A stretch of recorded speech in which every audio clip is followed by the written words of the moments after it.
Rasti, cuéntanos un poco más sobre cómo has llevado tu vida para que llegue a hablar Sí, tanto sobre, bueno, y a estudiar tanto sobre el debate de género. sí. Bueno, pues yo soy un profesor de psicología de la Universidad de Oviedo. Mi asignatura justamente se llama personalidad y entonces yo hablo, comento acerca de la formación del yo y de la ciudad moderna, esto que hoy en día se llamaría identidad, pero que se ha empezado a llamar identidad hace bien poco tiempo, ¿no?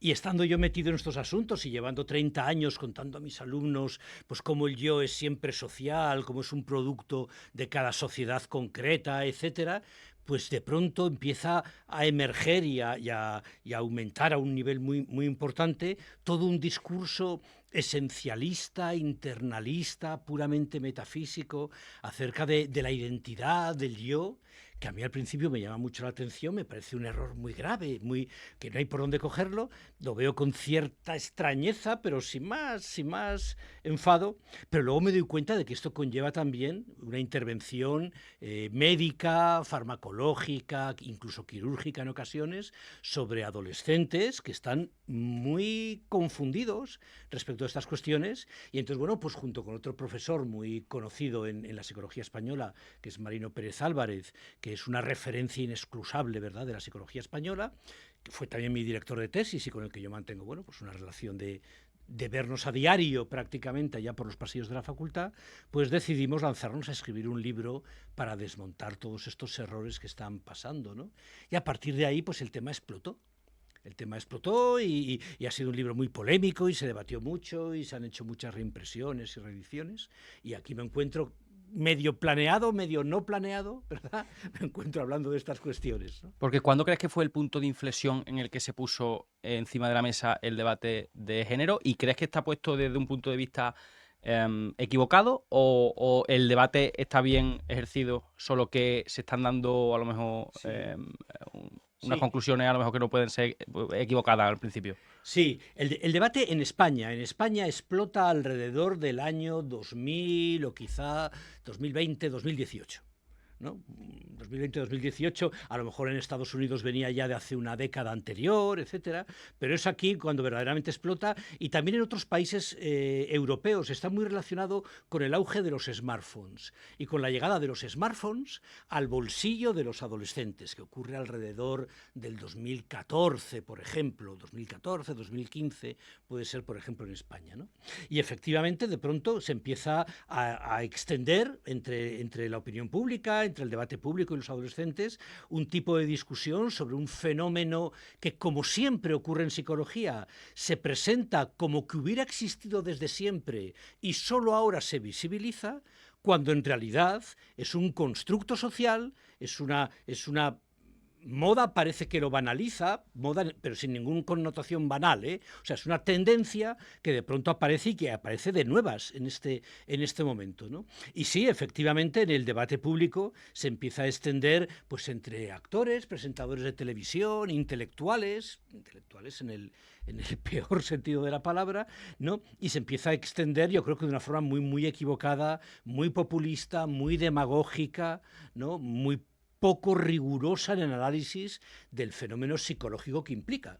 ¿No? Implica pues, que una chica a los 13 años de pronto afirma que es un chico y que ella se ve a sí misma como un chico, que quiere convertirse en chico o que considera incluso que ha habido un error y que ya ha nacido en el cuerpo que no le corresponde. ¿No? Y ante errores de esta naturaleza, pues decidimos intervenir, ¿no?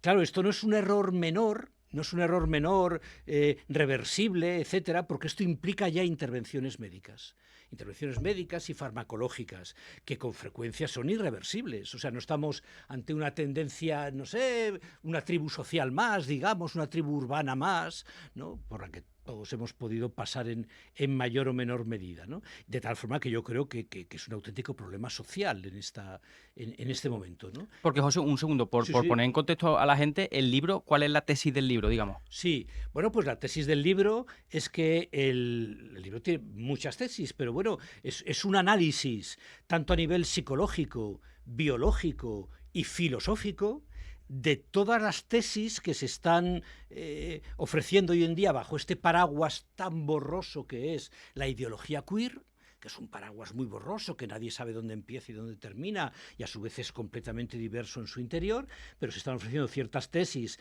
acerca de que el sexo no existe, o si existe es una mera decisión personal, que cada persona tiene que tomar, etcétera, ¿verdad? Que el sexo se puede cambiar, que se puede nacer en un cuerpo equivocado, que el sexo no es binario, sino que hay una gran cantidad de posibilidades intermedias entre los varones y las mujeres, etcétera, que son tesis, bueno, que son abiertamente equivocadas.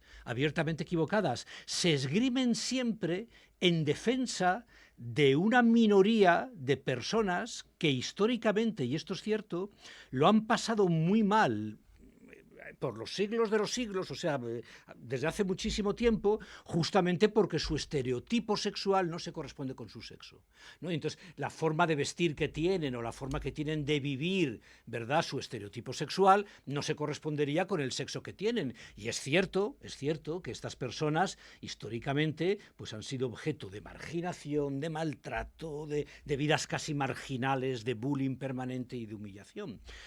Pero para ayudar a estas personas o para reclamar, faltaría más, los derechos elementales y el trato completamente normalizado que estas personas merecen, no hace falta decir que la Tierra es plana.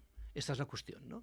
Es decir, una defensa de la justicia social hacia estas personas no excusa un análisis riguroso, ¿verdad?, de los asuntos que nos ocupan, y no excusa decir barbaridades al respecto, ¿no? Y entonces nuestro libro pretende, por un lado, mantener el mayor de los respetos, faltaría más, hacia las personas que se encuentran en estas situaciones conflictivas, en donde su estereotipo sexual no se corresponde con su sexo, adolescentes en donde se están encarnando en ellos problemas sociales muy complicados y que lo están pasando verdaderamente mal, etcétera. Pero defendiendo los derechos de estas personas, entendemos que esto no excusa, sino que al revés, que exige un análisis riguroso en aspectos filosóficos, psicológicos, biológicos, etcétera, de qué es el sexo, qué es el género, este tipo de cosas, ¿no? Y sí que has mencionado, entonces, ¿existe un germen y una fuente en el que sí que una persona puede estar en el cuerpo equivocado?